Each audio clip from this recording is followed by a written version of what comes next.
So I haven't touched the Bulwark since pretty much the launch of the game, and a lot of you asked me to make a more team-focused Bulwark that really kind of spreads out and make the team a little bit better, while also still having some great utility that the Bulwark brings to the table. And of course, I did my due diligence and made sure to make a really awesome Bulwark build that works for pretty much any team. We still keep the amazing features of being able to deal some reasonable AoE damage, while making sure allies stay relatively healthy, while still being that frontliner that a lot of players come to expect. Let me show you my team focus Bulwark build.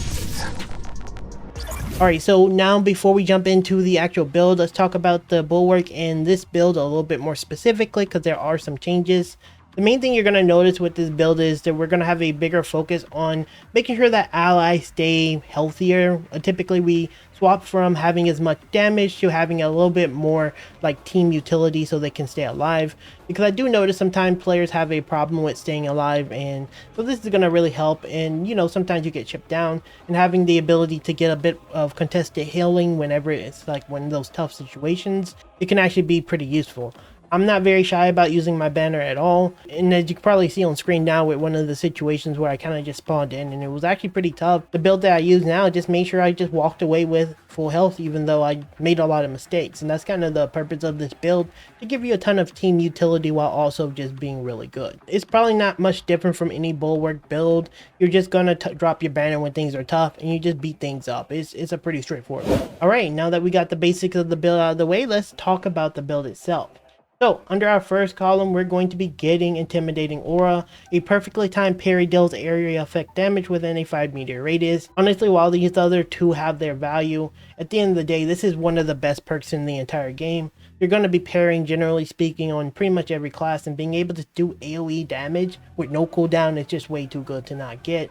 So Intimidating Aura is probably one of the skills I would put on pretty much any Marine if I had the ability to do so. Next, we're going to be picking up Shock and Awe. We're going to still be building towards the Shock area with this build, because while the other two perks have their own, once again, utility, the Shock area giving 25% more damage is super valuable, because you're always going to generally be in position to where you're going to be like in the front, and so a lot of things will hit you. You're going to create the shock area, and 25% more damage is actually pretty valuable. And you have multiple shock areas, so it's going to be nice overall.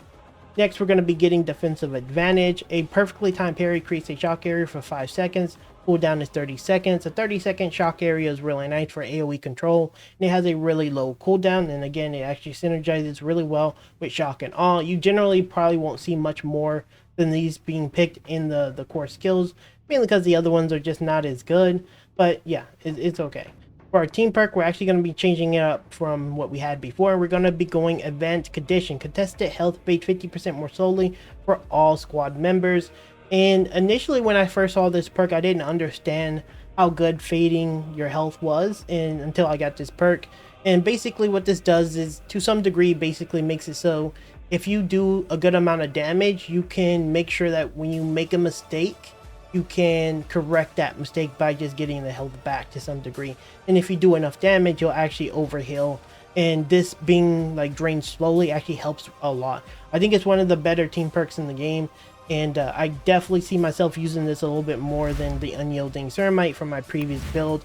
For my previous build, I would actually make that change, because the armor coming back a little bit faster is good, but having the fading on the contested health is actually really nice. For our gear perks, we're going to be going once again Focus Strength, because Shield Bash is going to give us that utility whenever we need a little bit of space to like get things off of us. Honestly, this one is really bad, and it actually is counterintuitive to a lot of your perks here on this line. So rapid regeneration is never something you'll see in a build, because it just devalues a lot of your other gear perks.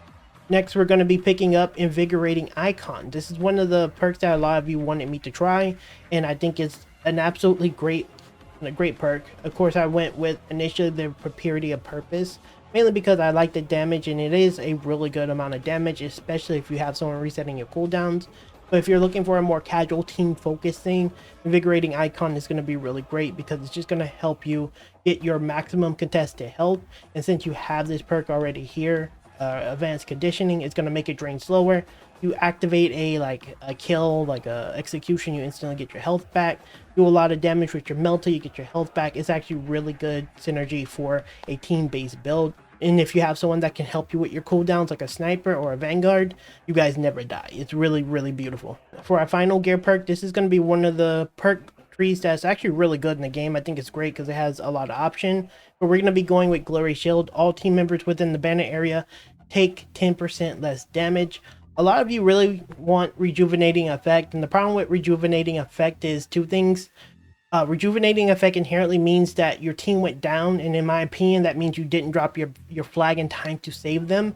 And two, for a lot of players, and you'll notice this a lot with a lot of the Bulwark players, they do not drop their flag. They'll, like, I went through a mission with a Bulwark player, and through the entire thing, he dropped it like 1 or 2 times, and that was when his allies went down. So they actually like hold the flag in order to try to resurrect rather than just using the flag to prevent from resurrection.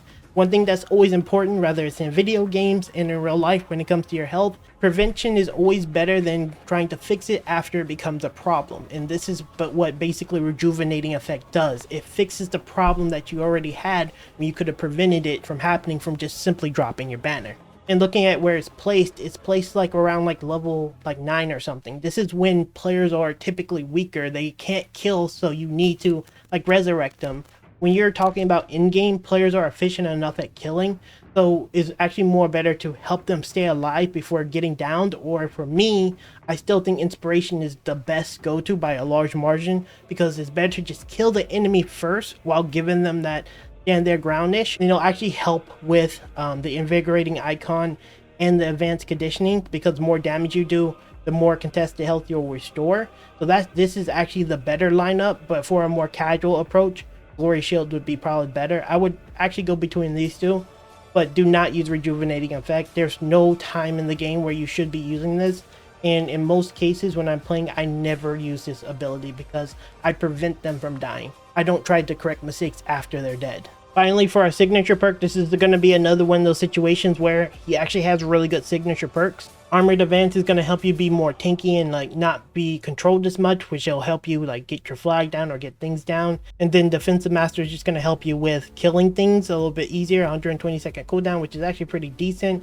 Ultimately, these are all great options. I would go with Emergency Countermeasure just for the synergies with these two abilities here for just the damage and just amping. But yeah, go with what you feel like in the final row. For our pistol, we're still doing kind of the same thing where we take the entire top roll. The main reason for this is because we want to be able to get shots off, and really it's because of the blast radius. We want to have the ability to have good radius in killing things, and then we have projectile velocity. So this is a very, very nice thing to have, because sometimes when things are making calls, you're not necessarily close or your team isn't paying attention. Being able to get a shot off that can like hit things is really nice, and it's really good.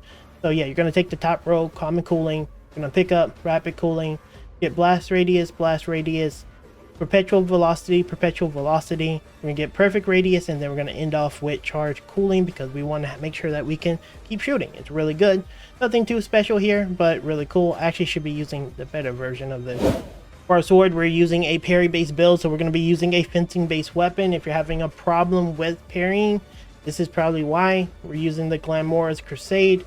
Really cool looking weapon, and this time I tried to go with the power based stance because I wanted to go with something that was more team focused, meaning I can hit AoE, mob control, that kind of stuff, and I feel like that's the way to contribute to your team, and you're just gonna parry the other guys. You can really use whichever one here, but we went with the bottom row.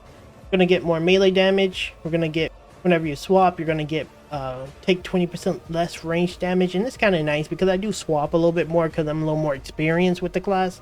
So swapping between the fast style and the heavy style to like kind of complement you, whatever you're doing, is actually pretty nice.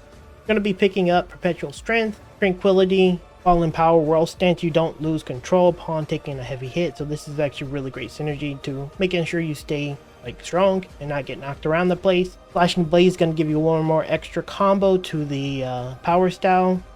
Tyrannid Slayer, more damage to Tyranids, which I fight a lot of, so it's actually pretty nice. Gonna pick up Kill Streak, get Cutting Edge for the extra power rate damage, Extremist Slayer for the extremist enemies, Minor Slayer for the minorist enemies, and then you're gonna end it with Power Restoration. So when you're doing those AoE swings and controlling, you're gonna get way more contested health back, and that's gonna synergize once again really well with the build. And there you have it, guys. That's going to be it for this one. I wanted to give you guys this updated Bulwark build because honestly, Bulwark feels really good.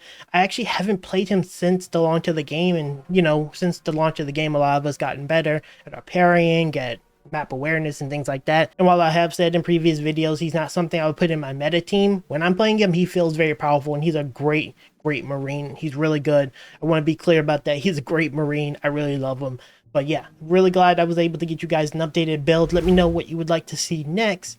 And yeah, thanks for watching the video. Don't forget to like and subscribe. That helps a lot. And I'll see you in the next Space Marines 2 video very soon.